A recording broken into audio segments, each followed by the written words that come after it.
မင်္ဂလာပါအားလုံးကိုဒီဗီဒီယိုမှာဂျပန်နိုင်ငံအတွက် TikTok Lite ကိုစာရင်းသွင်းပြီးအမှတ် 9000 ရယူနိုင်မဲ့နောက်ဆုံးနှစ်အသေးစိတ်ဆုံးနည်းလမ်းကိုပြသပေးသွားပါမယ်။ဒီအမှတ်တွေကို PayPay Rakuten Points Amazon လက်ဆောင်ကတ်များနဲ့အခြားစုလက်ဆောင်များစွာအတွက်အသုံးပြုနိုင်ပါတယ်။ဒီဗီဒီယိုကိုအပိုင်း2ပိုင်းခွဲပြပါမယ်။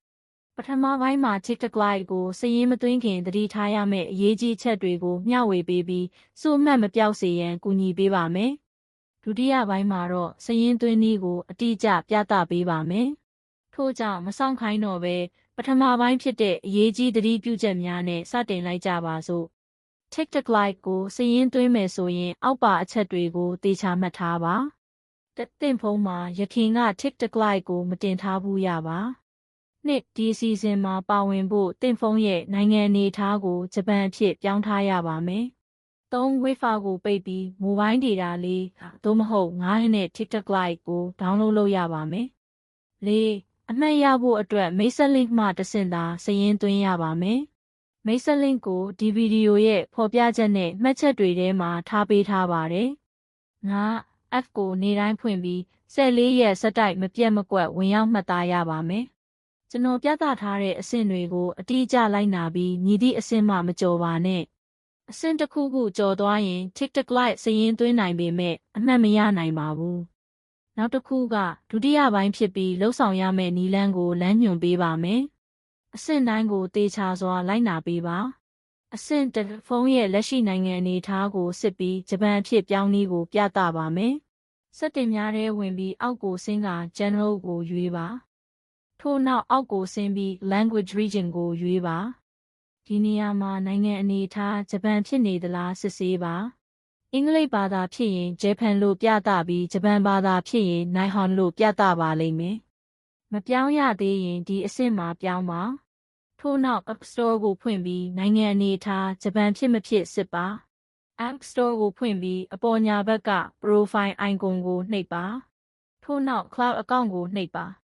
ဒီမှာပြထားတဲ့နိုင်ငံအနေအထားက Nihon ဖြစ်မဖြစ်စစ်ပါ။မဖြစ်ရင် Japan အဖြစ်ပြောင်းပါ။မှန်ကန်စွာပြီးသွားရင်ကျွန်တော်လိုပဲမြင်ရပါလိမ့်မယ်။အဆင့်2မူလ TikTok App ကိုယာယီဖြတ်ပါ။ဒါဟာယာယီပဲဖြစ်ပြီး TikTok Lite ဒေါင်းလုပ်ပြီးရင်မူလ TikTok ကိုပြန်တင်နိုင်ပါတယ်။အဆင့်3 Wi-Fi ကိုပိတ်ပြီးမိုဘိုင်းဒေတာလေးသို့မဟုတ်9ကိုဖွင့်ပါ။ဖုန်းမှာအပေါ်ကနေအောက်ကိုဆွဲပြီးထိန်းချုပ်မှုစင်တာကိုဖွင့်ပါ။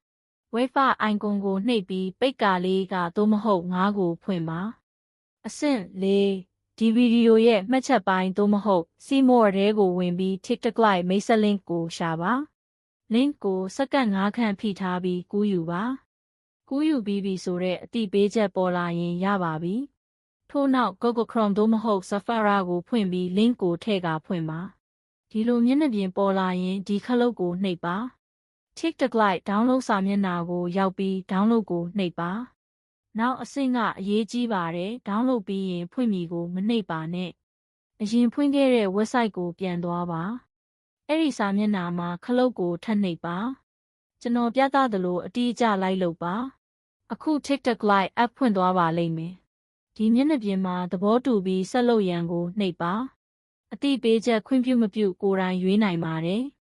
စိတ်ဝင်စားရာများကိုရွေးပြီးနောက်တစ်ဆင့်ကိုနှိပ်ပါ။မူလ TikTok အကောင့်ပြသတဲ့စာမျက်နှာပေါ်လာရင်အောက်ကစာရင်းသွင်းရန်ကိုနှိပ်ပါ။ထို့နောက်ဖုန်းနံပါတ်သို့မဟုတ်အီးမေးလ်သုံးရန်ကိုရွေးပါ။မွေးနေ့ကိုထည့်ပြီးအသက်18နှစ်ကျော်ဖြစ်ရပါမယ်။ထို့နောက်ဆက်လုပ်ရန်ကိုနှိပ်ပါ။ TikTok Lite အကောင့်ကိုဖုန်းနံပါတ်သို့မဟုတ်အီးမေးလ်နဲ့စာရင်းသွင်းနိုင်ပါတယ်။အရေးကြီးချက်က TikTok မှာယခင်ကအသုံးမပြုဘူးရပါ။အီးမေးလ်ရွေးရင်အတည်ပြုကုန်မလိုပါဘူး။အသုံးပြုပြီးသားအီးမေးလ်ဖြစ်ရင်အသစ်တစ်ခုဖန်တီးပြီးထည့်ပါ။အရင်အသုံးပြုထားတဲ့ TikTok အီးမေးလ်သုံးရင်အမှတ်မရပါဘူး။အီးမေးလ်အသစ်မလုပ်ချင်ရင်ယာယီအတုအီးမေးလ်ထည့်လို့ရပါတယ်။နောက်မှအမှတ်3ချိန်မှာအမှန်တကယ်အီးမေးလ်ကိုထည့်ရပါမယ်။အီးမေးလ်ထည့်ပြီးနောက်ဆက်လုပ်ရန်ကိုနှိပ်ပါ။အခု TikTok Lite အကောင့်အတွက်စကားဝတ်ဖန်တီးပါ။စကားဝတ်မှာစာလုံးကဏ္ဍအထူးသင်္ကေတပါဝင်ပြီးစာလုံးရေ8မှ20အထိဖြစ်ရပါမယ်။ဥပမာစကားဝတ်တစ်ခုပြထားပြီးကိုယ်တိုင်ဖန်တီးနိုင်ပါတယ်။ထို့နောက်ဆက်လုပ်ရန်ကိုနှိပ်ပါ။ဒီနေရာမှာနာမည်ပြောင်ကိုဖန်တီးပါ ကြိုက်နှစ်သက်ရာနာမည်ပေးနိုင်ပါတယ်။ထို့နောက်ဆက်လုပ်ရန်ကိုထပ်နှိပ်ပါ။ဒီမျက်နှာပြင်ပေါ်လာရင် TikTok Lite အကောင့်ဖန်တီးပြီးဖြစ်ပါတယ်။ခဏစောင့်ရင်အသိပေးချက်ပေါ်လာပါလိမ့်မယ်။မပေါ်လာရင်အပေါ်ဘယ်ဘက်ကနောက်သို့ပြန်သွားခလုတ်ကိုနှိပ်ပါ။အသိပေးချက်ပေါ်လာရင်အနီရောင်ခလုတ်ကိုနှိပ်ပါ။ဒီမျက်နှာပြင်ပြလာရင်စာရင်းသွင်းပြီးအမှတ်ရရှိပြီးဖြစ်ပါတယ်။ထို့နောက်သို့ပြန်သွားခလုတ်ကိုထပ်နှိပ်ပါ။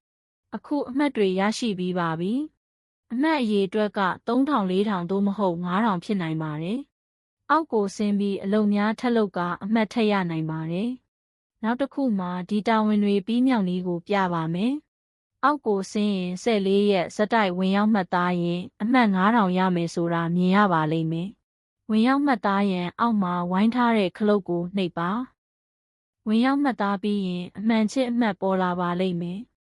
အမှတ်9000ရဖို့14ရက်ဇက်တိုက်ဝင်ရောက်မှတ်သားရပါမယ်။နေ့တစ်နေ့မကြော်ပါနဲ့မကြော်ရင်မတွက်ပါဘူး။14ရက်ဇက်တိုက်ဖြစ်ရပါမယ်ဆိုတာမှတ်ထားပါ။နောက်နေ့တွေမှာ TikTok Lite ကိုဖွင့်ပြီးအောက်ကလက်ဆောင်ပုံအိုင်ကွန်ကိုနှိပ်ကာဝင်ရောက်မှတ်သားပါ။အမှတ်မရမချင်း TikTok Lite ကိုမဖြတ်ပါနဲ့။နောက်မှမူလ TikTok ကိုအချိန်မရွေးပြန်တင်နိုင်ပါတယ်။ရရှိတဲ့အမှတ်တွေကိုချက်ချင်းအသုံးပြုနိုင်ပါတယ်။